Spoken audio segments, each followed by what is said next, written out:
नमस्कार, मी Neha Joshi. Planet in review तो बनता मध्ये तुमचं पुन्हा एकदा खूप खूप स्वागत. प्लॅनेट इन रिव्ह्यू तो बनता है या चॅनलमध्ये मी नवीन वेब सिरीज आणि फिल्म्स रिव्ह्यूज करते, जे बघून तुम्हाला ती पर्टिक्युलर फिल्म किंवा web series worth to watch आहे की नाही हे नक्कीच ठरवता येतं. गेल्या काही वर्षामध्ये मराठीमध्ये अनेक नवीन नवीन इंटरेस्टिंग सब्जेक्टवरती मूव्हीज आणि वेब सिरीज येत आहेत, जी एक खूप चांगली गोष्ट आहे. कालच लेखक दिग्दर्शक सचिन दाभाडे यांनी त्यांच्या नवीन मूव्हीचं एक पोस्टर रिलीज केलेलं आहे. मूव्हीचं नाव आहे निळावंती. या पोस्टरमध्ये आपल्याला एक निळे कपडे घातलेली स्त्री पाठमोरी दिसतीये आणि या मूव्हीची टॅगलाईन सुद्धा पोस्टरवरती दिसतीये, ती येतीये. सो त्यामुळे अर्थातच हे पोस्टर बघून आपल्याला सगळ्यांनाच ही उत्सुकता नक्कीच लागलेली आहे की ही निळावंती आहे तरी कोण. सो निळावंती हा चित्रपट जो आहे तो निळावंती या ग्रंथावरती आधारित असा आहे.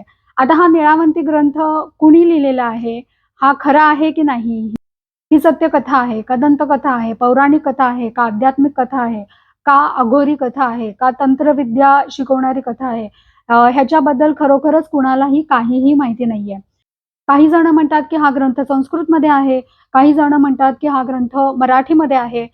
पण हा ओरिजिनल ग्रंथ मात्र अजूनपर्यंत कुणीही बघितलेला पण नाहीये आणि ज्या कुणी जर बघितला असेलच तर तो माणूस अजूनही जगापुढे पण आलेला नाहीये. तो या ग्रंथामध्ये निळावंतीची कथा आहे. आता हा ग्रंथ निळावंतीने स्वतः लिहिलेला आहे का अजून कोणी लिहिलेला आहे हेही माहिती नाही. तो ही कथा निळावंतीची आहे. निळावंती ही एक शापित यक्षिणी होती आणि एका धनवानाकडे तिने मुलगी म्हणून जन्म घेतला. निसर्गाच्या, जंगलाच्या, झाडा-फुलांच्या आणि वेगवेगळ्या पशुपक्ष्यांच्या सानिध्यातच ती लहानाची मोठी झाली आणि तिला ह्या सगळ्यांची, झाडा-फुलांची, पशुपक्ष्यांची भाषा अवगत होती आणि तिला ह्या सगळ्यांना वश करण्याचे मंत्र सुद्धा अवगत होते आणि हे मंत्रच तिने ह्या निळावंती या ग्रंथामध्ये लिहून ठेवलेले आहेत ताम्रपटावरती असं म्हणतात. सो हे जे मंत्र आहेत या मंत्रांनी ती ह्या सगळ्या पशुपक्ष्यांना वश करायची आणि मग हे पशुपक्षी तिला गुप्तधन कुठे आहे याचा ठाव ठिकाणा सांगायचे आणि गुप्तधनापर्यंत जाण्याची वाट सुद्धा तिला सांगायचे आणि मग ती या गुप्तधनाचा शोध घेऊन दिवसेंदिवस अजूनच धनवान बनत जाते. अशी ही निळावंतीची कथा आहे. आता हा ग्रंथ जो आहे तो शापित ग्रंथ आहे. तो वाचल्यानंतर लोकांचा मृत्यू होतो किंवा लोकांना वेड लागतं अशी ही अफवा आहे. आता हा ग्रंथ शापित का आहे याच्या मागे सुद्धा अनेक दंतकथा आहेत.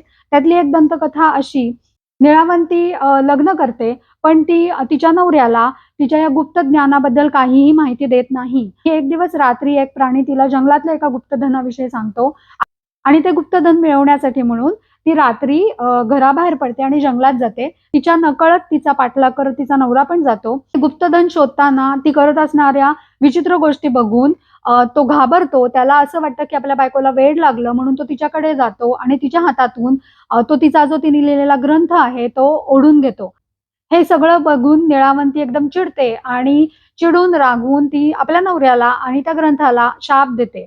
आता तो शाप असा होता की जो कोणी हा ग्रंथ वाचेल त्याला धन तर नक्की मिळेल पण त्याचा लवकरच मृत्यू पण होईल आणि त्याच्या कुटुंबाची वाताहत लागेल आणि जर का कुणी हा ग्रंथ अर्धवट वाचला तर त्या माणसाला वेड लागेल. तो ह्या गूढ अशा शापाचं ह्या ग्रंथाला वलय असल्यामुळे लोकांना हा ग्रंथ वाचायची उत्सुकता तर नक्कीच आहे पण त्याचबरोबर त्याचं भय पण नक्कीच वाटत असणार.